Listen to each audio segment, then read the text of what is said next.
North Carolina have spoken out about the state's new non-discrimination law, but perhaps none so vocally than Montel Williams, the TV talk show host and advocate, has challenged elected leaders on Twitter about the law, and Lieutenant Governor Dan Forest. We reached out to both the governor and lieutenant governor to respond. So far, they have not responded to that request. Joining me tonight from Los Angeles to discuss the law, Montel Williams. Mr. Williams, thank you so much for your time. Good to see you, sir. Thanks so much for having me. All right, so I guess let's just start with this. I mean, you've written an op-ed in the News and Observer. What is drawing you to bring so much attention to this law? You know, it's the entire tenor of what's going on in this country today. All of a sudden, we've decided that it's okay to hate. It's okay to discriminate. And my feelings have been always based on the fact that I spent 22 years in this country's military, in the Marine Corps and the Navy, fighting to protect and preserve the democracy we have and fighting for the Constitution of the United States, which gives every American protection, no matter who they are, whether they be LGBT or whether they be African American, Hispanic, Jewish, white, it doesn't matter. Everyone has protection. And when I see people who are doing things that are just trying to erode and trying to actually turn around what I fought for so many years, that I have to be spoken and outspoken. And you know, I'm glad that people stop for a second and reflect on what I have to say, listen, and consider the opinion. I'm not saying that I may be 100% right, but at least we should have a discussion about the incredible idiocy around your House Bill number 2. Just really idiotic. So we'll probably hear from the Republicans now. Here we go, another, you know, all these big companies. Here we have a liberal celebrity from Los Angeles that's coming out and saying this. Whoa. Don't, you just said a liberal celebrity from Los Angeles. I'm saying, absolutely 100%, I'm not saying you are. Wrong. But wait, 100% wrong. Because anybody who knows me knows that I've been a Republican most of my life. I'm an independent now. I live in New York. I run businesses and do things associated with our military. I do more on the conservative side of this coin than anybody else that I think, as celebrity-wise, in the country. So, again, anybody shows, again, how ignorant those opponents would be to not even do their homework and recognize who it is they're talking to.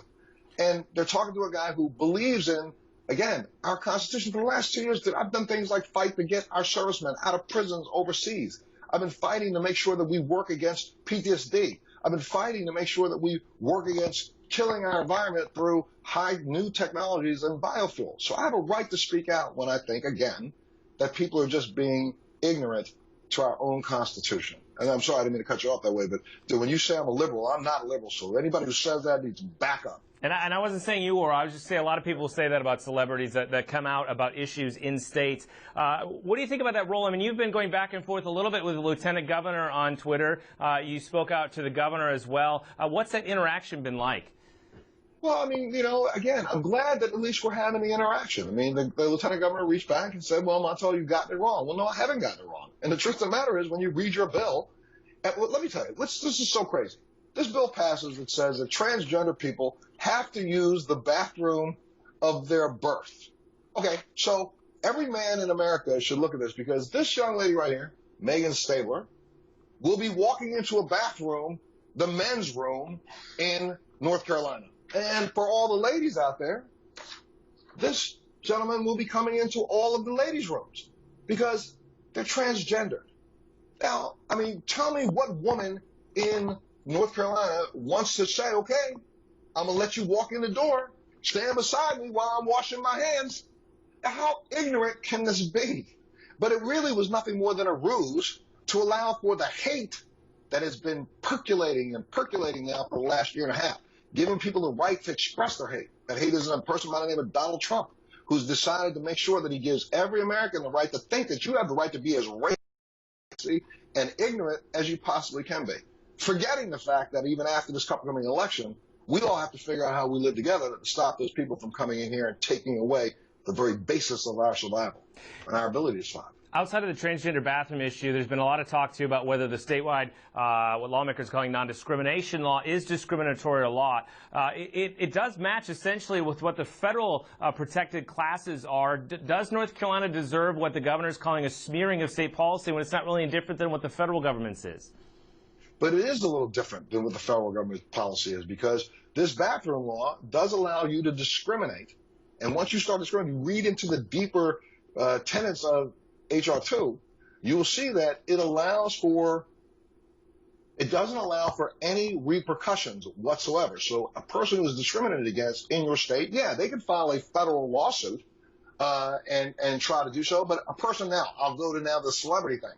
A person with the amount of money that I have can take on a state through the federal government. But most people can't. And they understand that. That's the reason why that bill was written, because now you can discriminate all you want, knowing that if a black African-American person walks into a restaurant or walks into a facility, you can say no and challenge them to take you to court, because they're not going to have enough money to do so. And that's where the ignorance comes in. Again, you know what? Some people feel that, they like you keep hearing this thing, I want to take America back to where it was. I don't know how far back some people want to go, but clearly some want to go back way farther than the majority of us want to live. Well, and the state will pay the cost for this.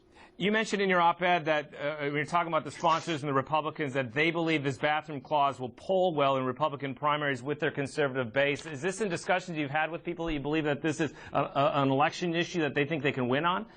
How about one off-the-record elected official in your state is the one who gave me that information themselves, and I'm not going to share back.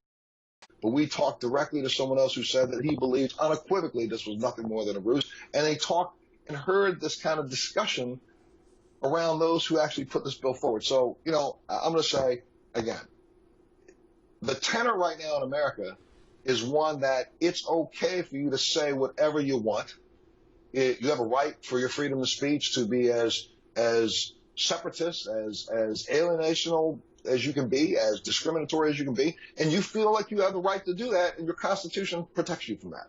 Well, it does in some way, but it also protects others from being abused by your outbursts. And so I think that's what's going on right now, is that the fact that people just have this sense that, Donald Trump has emboldened them. He's given you the right to say, I'm going to say what I want. If you don't like it, I'll smack you upside your head, and I'll get some rich guy to defend me when I do it. Some of the debate is... This bill is pretty much the same.